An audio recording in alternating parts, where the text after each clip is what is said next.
So, John, I'll give you the first shot at this. I know you've been talking a little bit more, so your thoughts are pretty fresh. Where are we? I think we're in the midst of the storm, and it's a storm that is shaped by some of the worst manifestations of perennial American forces. And I think if you want to understand where we are, and sometimes God just gives you the contrast right in front of you, you don't have to work very hard.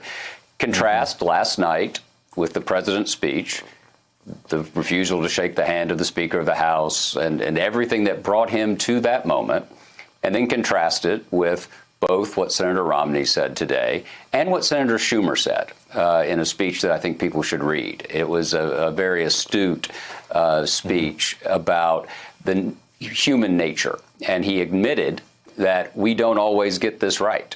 We're at our best when we get things right about half the time, and this, in his view, was not one of them. I think we are now in a moment where we're the jury. Right? We, the people, are the jury. It's left to the constitutional structure. Every constitutional remedy, except for a presidential election, has now been tried. And I think that that's at once liberating and quite scary. I looked up not long ago the sort of on the centrist side. Is there any evidence for a kind of optimism about this fall and a presidential election, and how many people are actually willing to cross tribal lines? Are there My optimism? sense I'm looking is for that. Yeah, okay.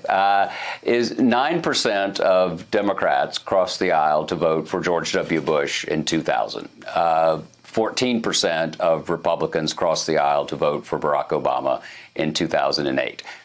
So call it about 10%.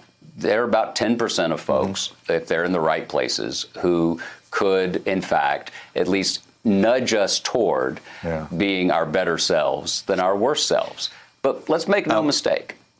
Trump's performance last night and the vote today shows that a huge part of America is the way he sees it.